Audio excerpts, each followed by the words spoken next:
Alam mo ba na pwede kang kumita ng 26,000 o higit pa sa espasol? Ito, try mo na. Ayan, una maglagay ka ng 1 cup at saka ito, 1/3 cup ng glutinous flour. Yung giniling na malagkit. Oo, tapos tustahin mo lang yan. Lutuin mo hanggang sa matusta. Mag-brown ba? Oo, tapos kapag ka naluto na, pag nag-brown na yung kulay, ayan, kunin mo yung 1/3 cup. Oo, yung 1/3 cup na tinusta natin, kunin mo ulit. Kailangan ibukod mo yan. Tapos mamaya natin siya gagamitin. Tabi mo lang muna.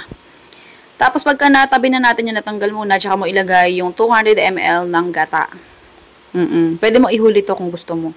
Oo, pero kahit anong, basta, o lagay mo.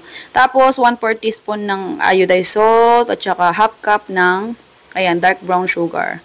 Ayan, diretso lang sa paghalo hanggang maluto, ganun lang. Depende sa'yo kung gaano kalakas yung apoy. Napakadali lang lutuin ito. Hindi rin siya ganun nakakangalay lutuin. Sa una, parang ganyan yung itsura niya. Parang siyang masyadong buwaghag. Oo. Lagi ka ng half cup pa ng tubig. Tapos mabilis lang ulit maabsorb ng malagkit yung tubig. Tingnan nyo kung makikita nyo sa video. Sobrang bilis. O, diba bongga? Oo. Tapos, kapag kaganyan, naglangis na siya, pag napansin mo ganun, kada halo mo, meron ng ganun. O, yung parang siya, o kusa siyang naglabas ng sarili ng mantika, ganun. Ayan, pwede mo nang ihango yan. Oo. Ganun lang kabilis. Diba, bongga? O, ito yung malagkit na recipe na hindi ka ganun mangangalay. Oo. Pero kung sobrang dami lulutuin mo, mangangalay ka talaga. Okay, pagkahango natin, dito sa isang lalagyan, kung ano mang hulmahan na meron ka dyan, yung kaninang kinuha natin na 1/3 cup na toasted na giniling na malagkit, ayan, dyan mo ilagay. Konti-konti lang. Oo. Tapos pagkalagay mo nung, ayan, toasted na glutinous, ayan, tsaka mo ilagay dyan yung niluto natin kaninang espasol. Oo. Ayan, sa mga curious kung ano ite, ayan, espasol yan. Oo. Typical na pagkain kakanin ng Pilipino. Ayan, sobrang bilis lang nito. Medyo gagandahan lang natin yung presentation nito. Oo, yung lalagyan. Yan, lapat mo lang siya. Tapos yung 1/3 cup, unti-untiin mo lang yung ilagay dyan para siya. Mainit pa to habang hinuhulma. Oo, kung gusto mo naman tong hiwain hanggang sa lumamig muna, pwede naman. Basta choice mo yan.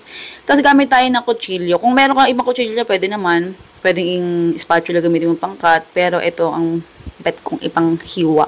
O, ayan. Ilalagay ko yung link ko sa mabibili yung kutsilyo na ginamit ko. Ang ganda kasi panghiwa nito. Oo. Stainless steel yung panghiwa niya, pero para siyang ceramic style. Oo, yung niya pag pinanghiwa mo. Kahit malagkit yung hiwain mo kasi hindi makapit masyado sa kanya. Ganyan siya hatiin mo siya sa 32 pieces. Pero para sa akin kasi, parang masyado siyang malapad para sa plastic na ginamit ko.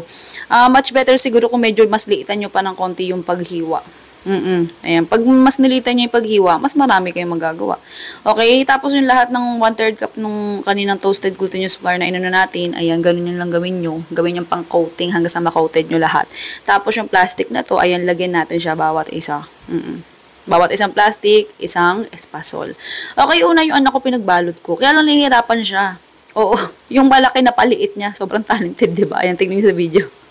Okay, sabi niya, kasya daw, kasya pa. Okay, ganyan gagawin nyo Ayan, medyo kasi siya Oo, saktong-sakto naman yung size ng hiwa ko dito sa plastic. Kaya lang kasi, para sa akin, parang mahihirapan kayong ilagay sa plastic kung hindi nyo masyadong liliitan ng medyo-medyo lang. Ayan, tapos i-sealed natin siya. Ilalagay ko na lang yung link kung saan mabibili yung plastic at saka itong sealer. Oo, Ayan, pag siniled nyo yung nakabukas, yung open space, ayan, i-sealed nyo rin yung kabila kahit naka-sealed na. Para pantay yung itsura, yung design ba. Pero kung nagtitipid ka sa kuryente, ganito ganyan, ayan. Pwedeng yun lang yung i-close mo. Okay, habang nilalak natin yan, comment ka naman sa baka kung taga saan ka. Malay mo, ikaw na susunod natin na mabigyan ng libreng electric hand mixer or silicone utensils. Okay, nabanggit ko na kanina, ayan, ang magagawa mo sa recipe na to ay 32 pieces. Okay, lantakan time as in. Kaluluto ko lang nito. Napakabilis lang maluto nito. Oo. Ubus agad to sa amin. Oo, grabe. Mahilig kasi sa malagkit yung mga anak ko. Ayan, at grabe, bongga. Mukhang hindi ito aabutin ng bukas. Napakabilis kumain ng mga anak ko pagka gustong-gusto nila.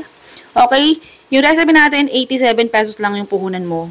Ayan, mapapalago mo siya hanggang 26,000 o higit pa. Sige na, goodbye, good luck. Love you.